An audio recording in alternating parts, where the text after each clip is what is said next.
Now let's take a look at another probably more realistic example that we can use the binomial distributions properties. Okay. In the air flight, right, airline usually oversell tickets because there are non-trivial amount of passengers, they don't show up well when they are supposed to board the air flight. Probably one of the reasons is the local traffic, but it depends on lots of factors. But the fact is, there are a lot of passengers in the end or before departure, they just don't show up. Sometimes some people show up, but they show up too late, and the gate is closed before sometime before the flights take off.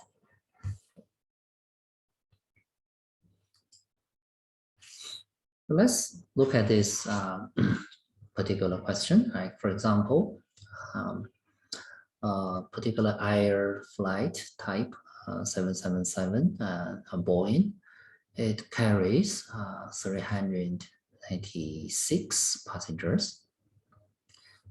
We have lots of historical data. Right? This kind of air flight has been going on for a while, and we know the parameters already. So when I say parameters, that means the probability of passengers that do not show up. Let's assume that the no-show probability for random passenger is 5%. As you may see, you can just do some search online. You may find out that some realistic number is much higher than 5%. In certain routes, right, a number can be as large as 10 to 15%. Honestly, I don't quite believe this number at the beginning, but if you look at some data online, this certainly happens. Right? Probably it happens more for a domestic trip because the flight cost is low and people sometimes can get overconfident about the traffic situation on the road. Okay. And this is a number that's like, let's assume this is a 5% no-show probability for a random passenger. Okay. And in this particular type of air flight and a particular route, it's a binomial distribution because we have this simple assumption that each passenger, they are independent from each other. Of course, they haven't taken account of family travel, but a family usually is relatively small in comparison to 400 its size. So we can make this assumption that every passenger, they arrive at the gate independently. And since every passenger arrives independently, and the probability of no-show for random selected passenger is 5%, and we can safely assume that the total number of no-show passenger, it has a binomial distribution. The number of trials is n equal to 396. This is a carrier's capacity. And probability equals to 0.05. Now you can see the success here implicitly defined as no-show. Okay, in reality, I think this is probably the failure because it didn't catch it. But here, the success is defined as no-show, and therefore, the p equals 0.05. If we define success as no-show, you use this corresponding p and this number of number of trials. Altogether, it defines a binomial distribution. That's the number of no-shows. Now let's put it in more simplified and more statistical notation. Let's define M, this capital M, as the number of no-show passengers. And it has a binomial distribution. And in this particular application, the number of trials n equal to 396. The probability p equal to 0.05. We have calculated the expected value of no-show. That is simply by using n times p, that equal to 19.8. Now the question is, okay, on average, there will be about 20 passengers will not show in the airport on this particular type of aircraft for this particular route. Okay, of course, the same route usually they repeat every day, right? So next day, tomorrow, there will be the same aircraft carrying the same amount of passengers and fly the same route. So that's kind of repetition. Make sure we have enough data to tell us what P looks like. All right, now the question is, well, can we just oversell 20 tickets? The airline, not we, the airline, can they just oversell 20 tickets? Because the expected value is around 20. Okay, the answer is we need some calculation. This is probably not a super good idea because the M itself is a random variable. Yeah, it is centered around 20, but it doesn't mean that it's exactly every time is 20, right? There's some randomness. If the number of no-show is more than 20, so probably that's okay. Nobody get hurt, right? But if the number of no-show is smaller than 20 and you oversell 20 tickets, let's assume all the oversold 20 tickets passenger will show up, right? Suppose you oversell 20 tickets and those 20 passengers show up, but for the regular tickets who bought it, if there are like only 10 no-shows, right? So you oversell technically, you need 10 more seats. Right? You oversell 20, but only 10 didn't really show. So you have additional 20 passengers and 10 of the original passengers, they don't show up. So you need 10 more seats. That means 10 passengers need to be bumped out. So this bump is not a very good experience for any passengers. Okay. And that is why we need to think about the risk associated with it. Right? Expected value here does not mean every time the value must be equal to that. Sometimes more, sometimes less. That is why we need to investigate the risk here. Okay, how to do this? You can calculate the probability of the number of no-shows by using the formula in the previous video. Okay, and then just pull out this figure and have some ideas. Right, so the number ranges from 0. That's no-shows. This is a trial, right? So for this binomial trial, the number of success equals to 0. But that means your success is no-show. That means no-shows. And then in another extreme example, right, the total number of trials is 396. Right, so that is right here. Right, means nobody show up. Okay, so everybody show up is 0. Nobody show up is here. So you can see, okay, the number of no-shows is indeed centered around 20. Right? But there's certain risk associated, right? So you could have some number, maybe 8 or 10. You can also have some number of 30. So choosing to oversell the number of tickets equals to the expectation of the number of no-shows is ad hoc, but we need some more investigation on this. This particular diagram is actually, we zoom in from the previous distribution. If our focus is on this part, just look at this part in particular. So that is probability here. Wow, this shape is really symmetric, right? Even this is a discrete. Okay. All right. Well, in this particular distribution, if you want to evaluate the probability of the no-show equal to 20, for instance, you can use the Excel formula, right? Binomial distribution. It's binomial distribution. This M is the value that you want to calculate this probability, maybe 90, maybe 20, and so on and so forth. This N, self-explaining, the number of trials, this is 396 in this example, and it shouldn't be changed. And P equal to 0.05 in this example, right? False. We'll talk about false and the true means, but here, if you want to calculate this probability, you use false. Okay, and we'll talk about what true is in the in next week. So this is the command that you need to use if you want to calculate the probability in Excel.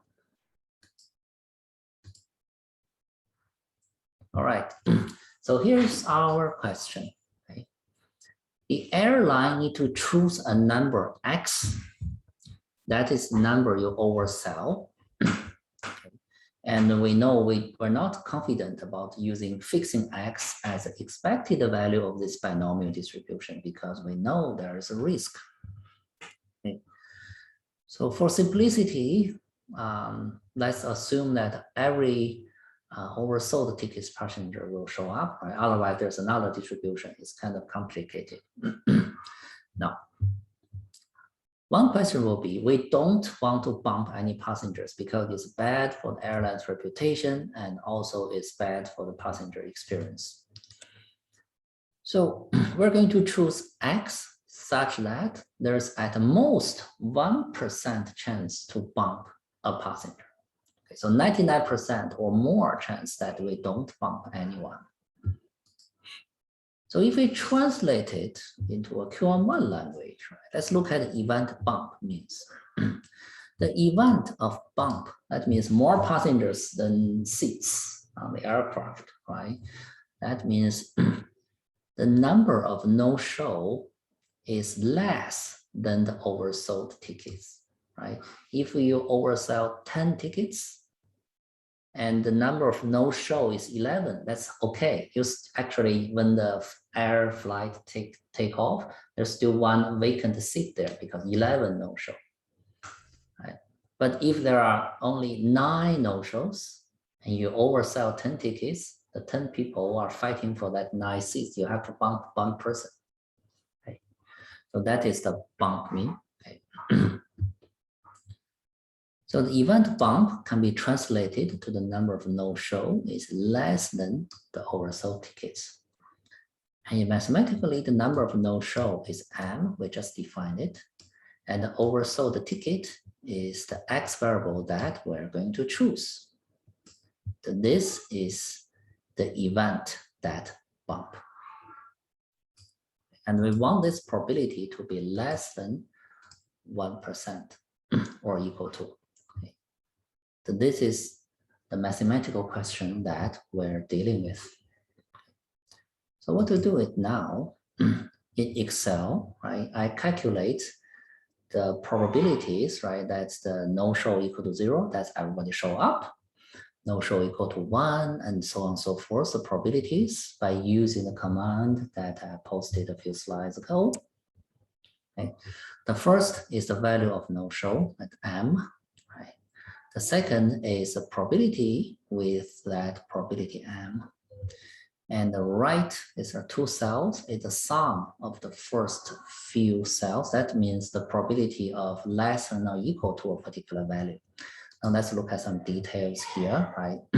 Let's look at this first number on the last column of the Excel sheet screenshot. But if you sum over probability from 0 to 9, so there are 10 numbers, right? And this number is 0.048. I rounded up a little bit. This number is less than 0.01, right? And what does that mean? This is when the M equal to 1 from 0 to 9. So that is, if you sum them up, that is the no-show is less than 10's probability, right? 0 to 9, there any number is less than 10. So the probability of this no-show less than 10 equals to 0.048. Okay, this satisfies this restriction. We want this probability to be less than 1%. And therefore, if we set X, this number of oversell equal to 10, our requirement is satisfied. Now, we want to see if we can keep oversetting one additional more, right? In this case, if you sum up the first 11 from 0 to 10, that number is 0.105. This time is greater than 0.01. That means if you choose this X equal to 11, for the probability that no show less than 11, you need to sum up the first 11 probabilities from 0 to 10. And this probability is higher than 0.01. And then this probability doesn't hold anymore. This inequality does not hold anymore. And therefore, you choose 10 is the largest value possible that to lower the probability of bumping less than or equal to 1%. So you can choose the value at X equals to 10 instead of 11, because when you choose 11, you oversell too much, such that the probability of bumping someone is higher than 1%. So this is based on the probabilities. But on the other hand, we can monitorize this problem. Right? We don't want the passenger to feel sad, and we also do not want airline suffer from reputation loss. So if the ticket was sold at the price $500 in this example, and we have to bump a passenger, we gave him additional $5 for return. In that sense, right, we fully fund these passengers for his ticket price and pay him another $500. That means if a ticket sold at price $500 and we bump a passenger, we pay him $1,000. So this is what we can do. And in this case, let's assume this passenger is happy with this double payment. Okay. Then in that case, how can we optimize the expected profit, right? If you oversell a ticket, you have more income, but you take the risk of losing money because a passenger may be bumped and then you need to pay even more back. Okay. There must be a trade-off, right? You don't want to oversell too much. Otherwise, the probability of bumping so high such that you for sure you will lose money. But you don't certainly still want to oversell some because some of the probability is really small. So you look at the expected profit. All right. So when you choose this number of oversell tickets, you earn 500 times X dollars. Right? This is your choice, the airline's choice. Sorry, if you're the airline. And you oversell X, you have $500 more, right? 500 times X. And this is a constant that is chosen by the airline. But the cost becomes random. It's a random cost. The cost happens only if some passengers get bumped, right? In that case, it's when this M is less than X. The number of no-shows is too little, so there's some seats need to be fighting for, right? In that case, right, you oversell some tickets, the no-show is not that much. The difference is the number of people will get bumped.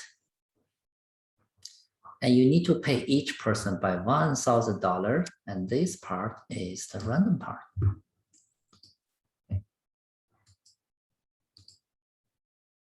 Now let's look at this Excel sheet. I'm going to explain cell by cell. This is, for example, if we choose this X equal to 12, that's you oversell 12 tickets, And each ticket is brings you income of $500. So 12 times 500, you get income of $6,000. Okay. And on the other hand, this is the cost part, right? You oversell 12 tickets. That means if the no-show is between 0 and 11, you lose money. If 11 no-show, you oversell 12 tickets, that means you need to bump one passenger. So you lose $1,000. If there are, for example, right, if everybody show up, you oversell 12 tickets, you need to bump 12 people. In that case, it's $12,000 loss. So this is a loss. But if you have more or equal to 12, for the rest until 396, they're all 0. So this particular cell, the function put in is max, is $1,000 times x minus m and 0. You can just drag all the way down. This is one example, and until the end of the row, end of the column. Okay, so this is a cost, but everything below are 0, so I don't really care too much about that. Then the cost seems high, right? If it happens, but you know the probability is so low. That is why we take care of the expected value, right? The probability is very low. We just multiply this cost, right, times the corresponding probability. This E negative 9 means there are how many? 8 zeros. And then there's a 1, there's negative 9, right, after the decimal point. So this is a very small number. So if you multiply to this cost, the weighted cost is so small, right? It's far less even than 1 cent. So this is very small. You use the cost to multiply by the probability, and there's all zeros. So you can see everything else in the bottom are zeros. And you sum them up. So you get expected cost value, right? Use the loss of cost, multiply by the probability, add them up. That's the definition of expectation. So you get expected cost. You can see in this, if you choose x equal to 12, the expected loss is very small. It's about $40, less than $40. But your income is 6,000. So it's totally worse if we set oversell x 12 tickets. Okay. You subtract the cost from the income, right? You get this expected profit. The income itself is constant, but the cost is random. So that's the expected value of cost, right?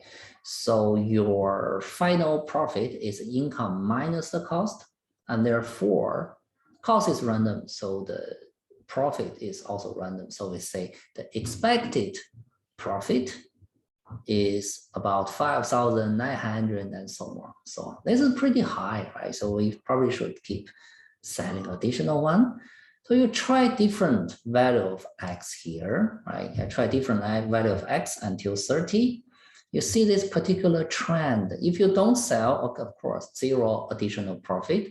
If you sell one in the first, like until 15, you can see this is basically a straight line because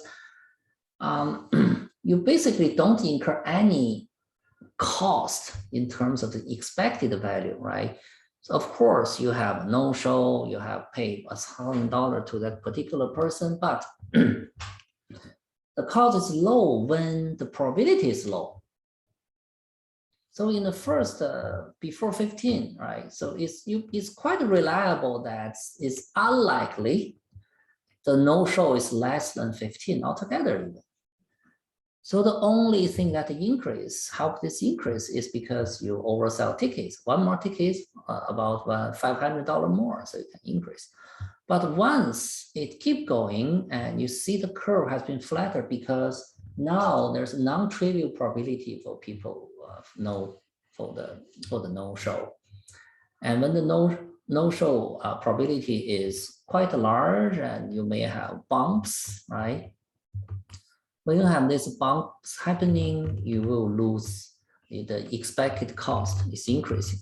The more you oversell, the more probability to have bumps. And the more probability to have bumps, the higher the cost you should pay. And this trade-off have been increasing until x equal to 20.